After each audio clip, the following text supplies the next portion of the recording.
welcome back to the final episode of Strictly Boston 2. I am Alfonso Santinello. Down there, and I'm probably a little buzzed now, so I'm going to be waving my hands a lot. Down there is Corey, my left-hand woman in the show, and then there's... Left-handed woman. Yes. Only one hand, apparently. So let's introduce the guests. They're actually both been on, they were both on Strictly Boston 1 last year. So we have Tracy and Jesse, guys. Thank you so much for coming on. Thank you for having us. You can't wait for us to cheers before you start drinking your beer? No, you said no. It's the beauty of having this later on. Yeah, so we're going to make a game. Every time I laugh, they drink. Cheers. You have to drink that. All right, let's go right into the topics. The first one, Sony sees $2.9 billion loss. It's just between Apple and Samsung and just more of electronics. And Sony is a big company and they do almost everything. The smaller, I mean, they're not small, but compared to Sony, they've been picking up more steam. And Sony, the past decade, had been posting $2.1 billion net loss from October to December. So, and that's holiday season, and they're losing money. So things are going to be changing with them pretty soon. The CEO is leaving, or they're working something out, whatever. Yeah, no, it's certainly interesting. This is actually the fourth straight year that they've lost money. It's, how much longer can they get by in just their name? Yeah. They're going to have to innovate and quick. And I think the new CEO was it. I can't. Don't look at me. I don't pronounce names very well. He's 51 years old. We know that. Yeah. He's very fluent in English as well. Yes, I read that. He's tall. He's tall, actually. Yeah, He's so- tall. So tall, fluent English guy Yes. that is going to be running Sony. Yeah. They're saying that it's structural problems, Yeah. like within the organization, and just if you've ever been a part of an org change and things like that, it takes a toll on the culture of the organization, and that takes a long time to recover from. Yeah. It affects the way that people interact with each other, and then the way that they feel about that business. So I'm a little fearful. I think they should bring the Walkman back. Jesse's the only one playing here. Oh, that's what I forgot. Sorry. Didn't leave me hanging. Yeah, I think, well, not bring the Walkman back. I mean, I would love to play my Amy Grant tape again. You listen to Amy Grant? Way back in the day, who's it would bring it back. I can't Amy relate. Grant, I loved her. I Come on, Al, you don't have I tapes. was sort of like yeah, a but I bust don't the know. move type of girl, That's good.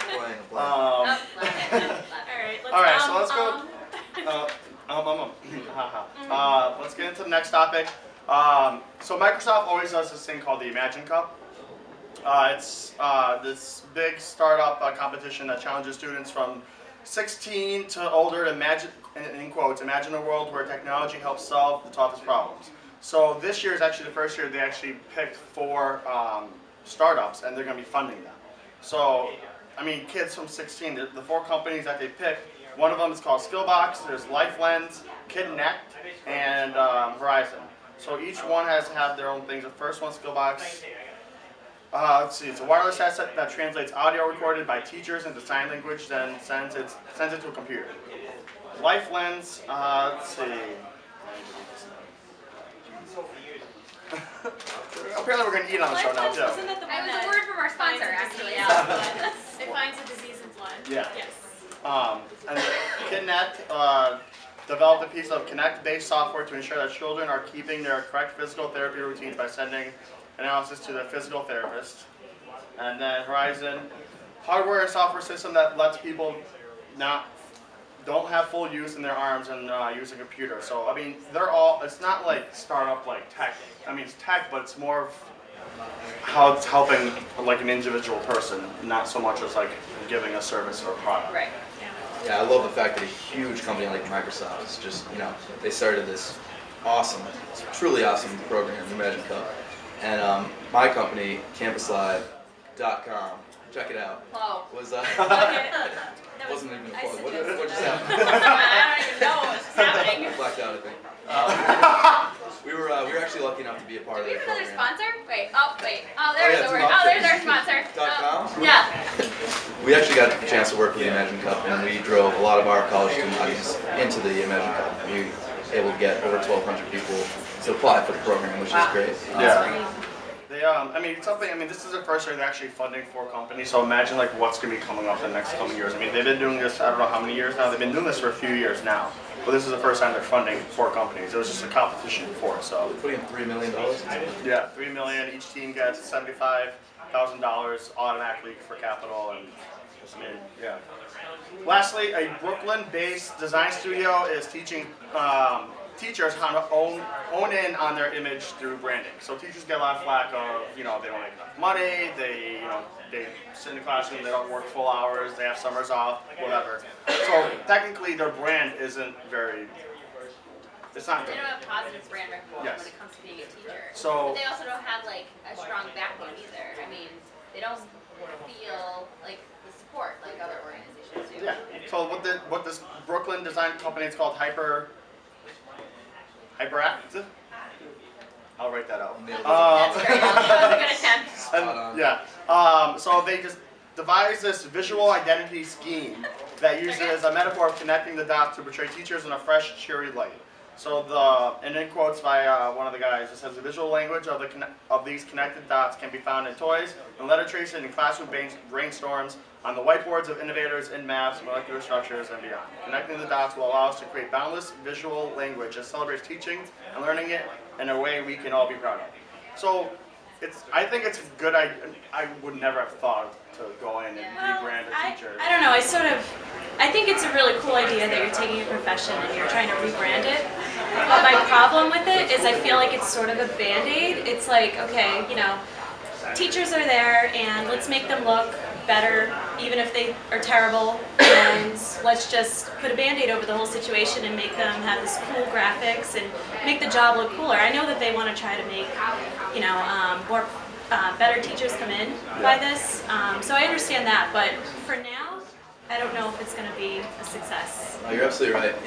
Like a fresh coat of paint is not always the best No. solution, but at the same time, it might inspire younger people coming out of college to get excited about being a teacher. Yeah. And that would definitely benefit everyone.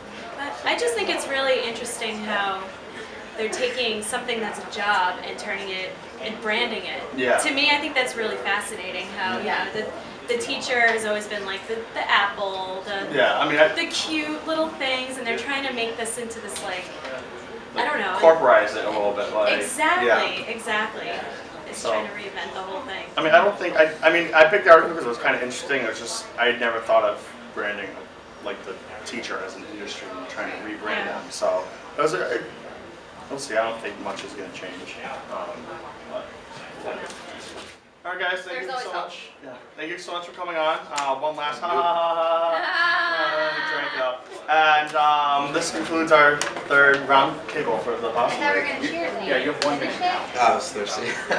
Kids. It was a long line. Kids. All right, he's ready. All right. Okay, ready? All right. And Alfonso is a full one. I talk a lot. All right. One to cheers. Okay, ready? Cheers. Cheers, guys. Thank you, Boston and Work Bar, and we'll see you guys at Strictly Boston 3. Good night, America. We'll be talking. I don't think America's watching it. We'll be right back with Trish from Vsnap, and you'll get to learn a little bit more about her. Good night, Bob.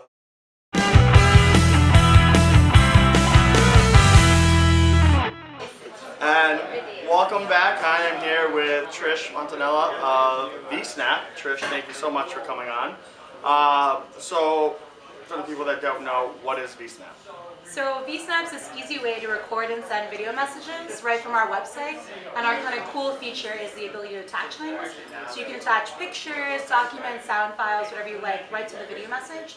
So that when people receive it, the artifact's right there for them to download, and you don't have to wait for the video to upload or the files because they're hosted right on our website. Nice. And so, I mean, we met a little bit ago and talked about the back end. How did you join Vsnap? How did this all happen?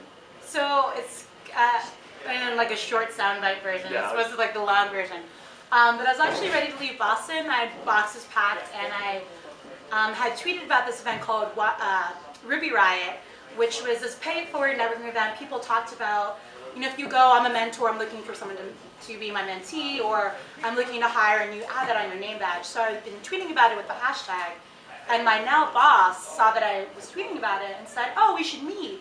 And, I'm like Twitter savvy, but when a guy says, like, let's meet off the internet, It's not a, you know, it's just a little weird. It's back to 1999. 1999, you're like, what's your AOL screen name? He just started the company, and so he didn't have a lot of followers, and his picture was super tiny. So I said, let's meet at Ruby Riot. If you see me, I look like my avatar. Come find me. We ended up standing back to back. People introduced us. I went in for an interview, which I didn't know was an interview, a couple days later, and went to look him up, and his last startup was acquired by PayPal, and was basically, he was a legit guy that I thought was not legit because of the internet situation. But I joined, I was the first full-time hire, which is super fun as a startup. I have a lot of hands-on experience working with the product. What do you do there?